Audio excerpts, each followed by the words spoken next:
Hey everybody, it's me, it's Thor. Welcome. I appreciate you taking the time to come and watch and listen, and lots of questions and comments, and I really appreciate it, especially the stories that are being shared. It's quite cool. If you feel like hanging around more long term, please consider doing that. For those unfamiliar to me, everyone who's new, I'm a musician. I live in London. As you can tell from my accent, I am not native. I am an American, but I live here now, and I love it. It's a great place to live. I want to talk today about something that I've been speaking about with my students, which is the idea of the forest or the trees. You know that phrase, like do you see the forest or do you see the trees? And do you see the big picture or do you see the details? And using that concept about playing music, it's natural for us to want to break things down to their minutia and understand them on like an analytical level. You know what I mean? To know about what we're playing.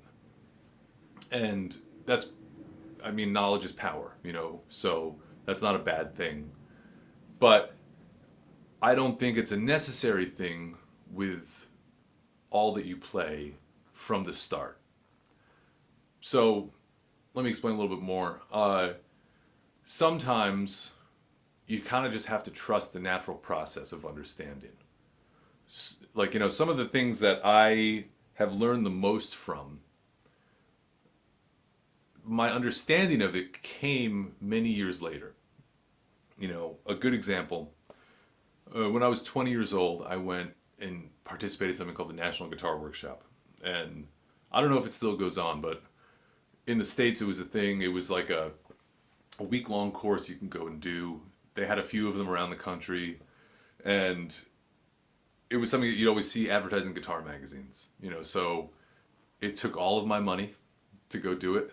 I had this awful, awful Dodge Caravan, and it was on the opposite side of the state of where I lived, which was southeastern Connecticut. And this was in Litchfield County, in New Milford. So Connecticut's not very big, but it's still, 2.5 hour drive. And this car would overheat all the time because it was, I was 20 and I didn't take care of my stuff. So, when your car overheats, you turn the heat on to calm the engine down. This was July, and the traffic would always bottleneck at the same place. So it'd get so hot in my car because I had the heat on and it was July that I'd get to I was so excited when I would get to the same place in traffic because I would open the sliding door of the van and just breathe for a second. But anyway, I digress. I took a class with this guy whose name I don't remember, and that's too bad. But he showed us the modes. All right, and modes were something that I had read about, but I didn't really know what they were. I didn't understand it.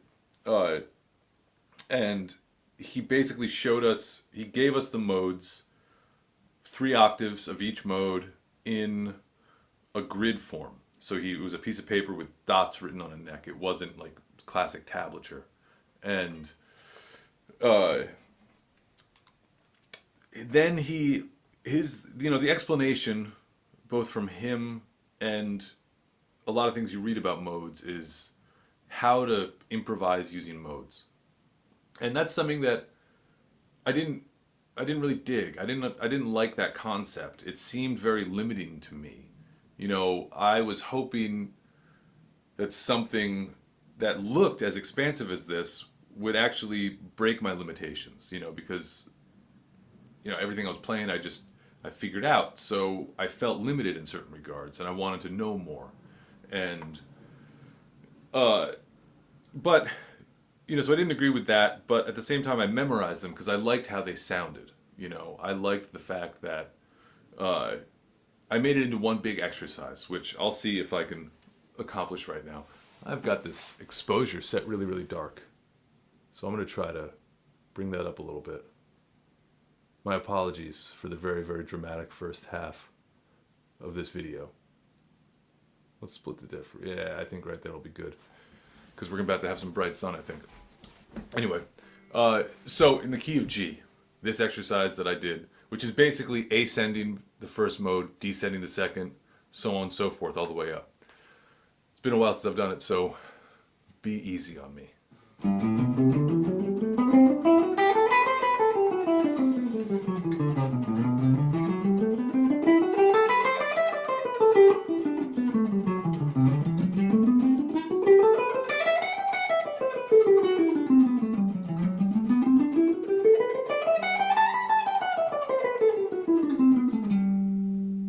Not bad. So I did that, and I did it over and over and over again. And I did it over and over again for a long time. And I tried to make it cool. You know what I mean? I didn't exactly know how I'd use it. I kind of started figuring out that, I was in a band that, we just jammed a lot. And, a lot of minor chord jamming. And so I was able to, add some of those ideas to the minor chord jamming.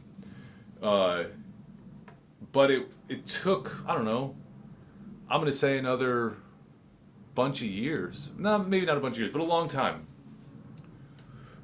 To figure out that really these were simply a mechanism to show me that the G major scale does not just live right here, but it lives here.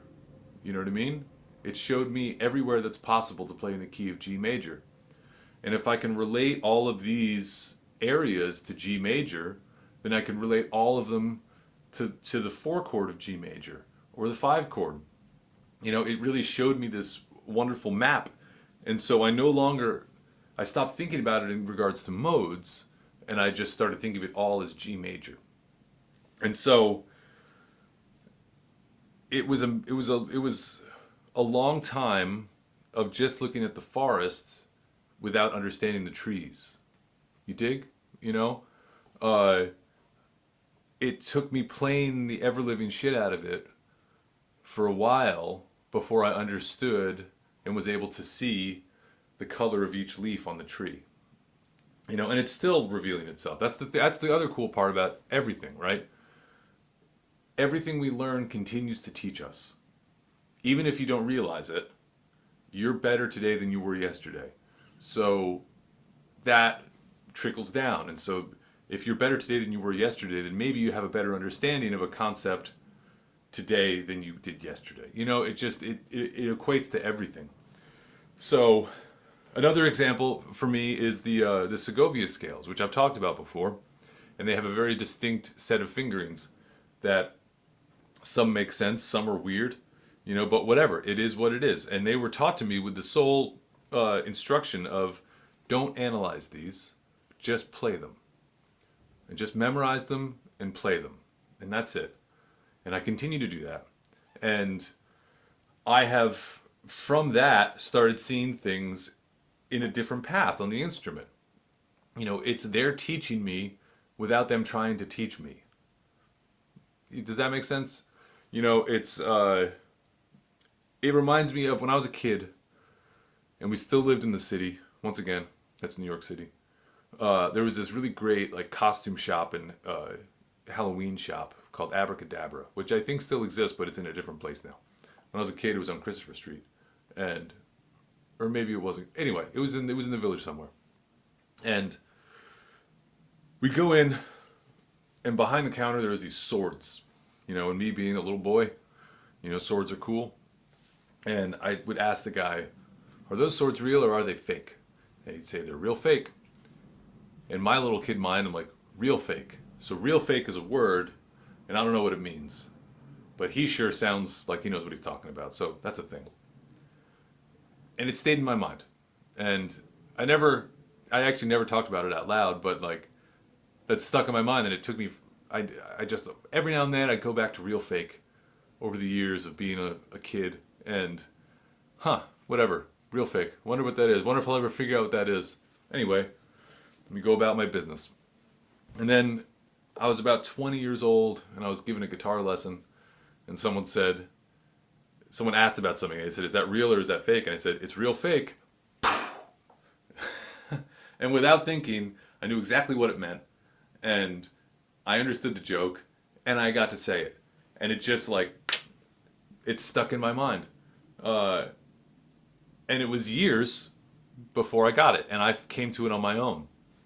You know, I don't think it would have been as impactful if when I was a little kid and I said, "What's real fake?" and he'd say, "Really fake." You know, that's a strange example, but I think it's okay to just play things and not know what they are for. You know what I mean? It's okay to play things because they sound cool and you like.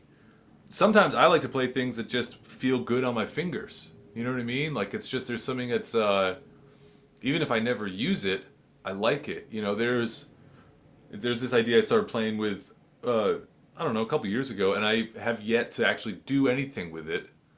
I think slowly I'm writing a piece with it, but it's like years of doing this, and I just like how it sounds.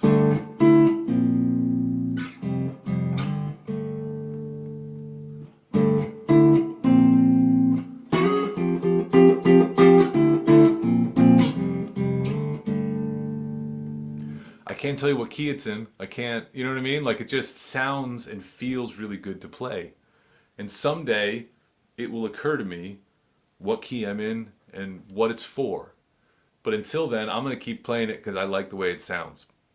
So, I